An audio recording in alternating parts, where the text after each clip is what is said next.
Alright guys, it's Mike again here with Crossfire Airsoft, and we're doing another review. This time we're doing it on my G&G GR16. Now, this isn't really a GR16 anymore. It's heavily modified. In fact, there's not very many things on it that are the same as it originally was. Let's go through the things that are original.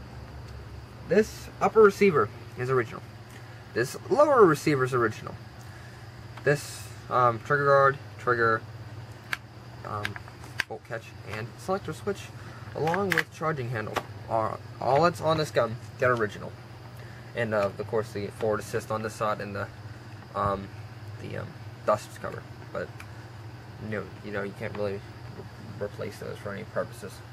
Now I'll go through what I have added. I added a NC Star 3-9x40 scope, along with NC Star rings, rail risers, a full stock. I forget exactly what company made this one here, with the metal butt plate and metal sling now. We moved to the front of the gun. It's a lot of work done here.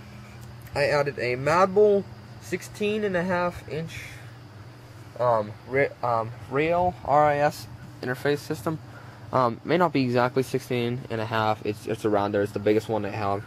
I've also added a PQ box that houses an 11.1 volt 1400 milliamp LiPo. It's the same one we used in a different review with another M4. Here we have a UTG SWAT Force forward light. I had to remember the name there for a second. Sorry. On this side, we have a UTG laser. It's just a standard. It's just your standard red laser, nothing fancy, nothing green or anything. To the front, I've added a Gemtech silencer. This is the MB10 model, otherwise known as the black side. It says it all that information correctly on the side here. It's all metal, and I've added a. I believe this is a 20-inch barrel. Not quite sure. I had a friend help me to get parts, so I'm not entirely sure about this one here, but it goes the whole way back through all this RIS, and as you can see, it moves here, so it's all free flow. On the bottom of the RIS, I have added a G&G armament grip, along with hold on a sec, I don't know who makes it. Oh, an NC Star bipod. That's what I've added. Externally. Internally, everything in the gearbox except the gears has been upgraded in this gun. We left the G&G gears, and the anti-reversal latch is the same, and the body's the same. Different motor. This is an AMP Tactical high torque motor. I don't exactly know what the piston and piston head is. I had a friend that got me those. I had a friend work on it, and he switched all that stuff out. But it's a new piston head, new cylinder head, new cylinder. I believe the air nozzle is different. There's a new hop-up bucking in it. We just put that in because we had a green one that ripped because it fires pretty fast. And then there's a 509mm inner barrel inside of this barrel. That's a Mad Bull version 2 Black Python. It's made out of aircraft aluminum. Other than that, with all the internals, it has an M140 spring in it, I believe. Didn't really let me know on all the information. He just helped me get it to work. Back before I got in the airsoft business, he made this gun and I bought it off him, so I'm not entirely sure on every one of the details. It's forward wired, so the wires come out of the rail system here and plug into the PQ box here, and that's how we fire it. We'll be doing a shooting test here.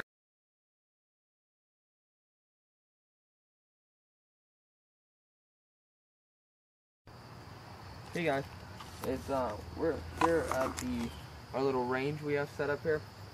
Which is a cardboard box. Cardboard boxes. We'll be doing shooting tests on it, both in semi-automatic and full auto. I'll be using .2s in it in a G&P VN style high capacity magazine. It holds 180 rounds, I believe. The LiPo hooked up to the front here. It was originally front mounted battery because it's a GR16 and they have the just a regular handguard on it, but since the rails are here now, I had to run it through the front here. We'll go ahead here with the shooting tests. This is semi-automatic.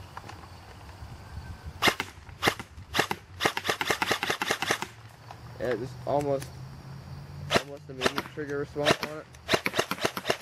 It's straight as an arrow. Hop is perfectly adjusted right now.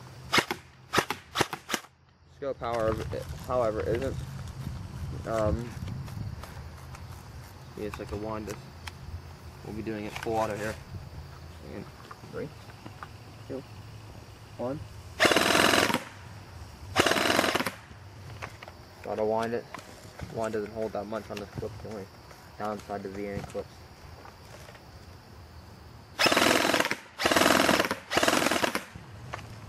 We had this chronoed down at the local airsoft place. This one here was ripping out about 30 to 35 rounds a second. With this one was registering us at about 500 feet per second. Not 500 feet per second. I'm sorry, 450 feet per second. I'm sorry for that. I just opened it up here. You can see that the cylinder, metal gearbox with the standard hop up.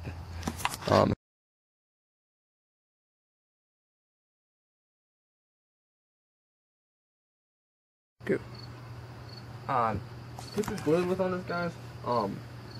Like, this was just a project gun from a G&G GR16, which on its own is an okay starter gun. It is, but I don't recommend for anyone to do this at all to their gun. Both with plug this because this heats up a little bit sometimes. I don't recommend anybody to do this because I could just easily go on e-bike or something, get one of these. This gun here I have about 300 in with the trade. This gun shoots faster than this one, and this one I have about 1,300 in. So I mean, you pick and choose if you want the big rail system and all the extra attachments for whatever you want to do, and make this DMR type specific gun that shoots far down range. And by all means, go and spend money on it to make it like this. But it's just, honestly, it's not worth it. I bought this off one of my friends here. Put some extra modifications into it myself, along with what he did. And it's just like, I got this one here yesterday. This gun's just overall is better. It is. I mean, this one's metal, this one's plastic, and this one costs like a quarter what this one does. But this one here is specialized, and it's still cheaper than some of the other AEG snipers out there. Like this, it's less expensive than like the GI Leonidas. It's less expensive than that one on its own without all the attachments on it. Less expensive than the SOCOM Barrett. Less expensive than the Shy-Tech. It's a lot more that it's less expensive than, but just for what it is, it's just really not worth putting all that money into. If you're wanting to put a whole crap load of money into something, get one with a metal body. Just take my advice on it. This has been Mike with Crossfire Airsoft. Thanks for watching. Leave us a comment about either one of these guns. Check out our other review on this gun. We'll be bringing more reviews. Comment, rate, subscribe. Thanks.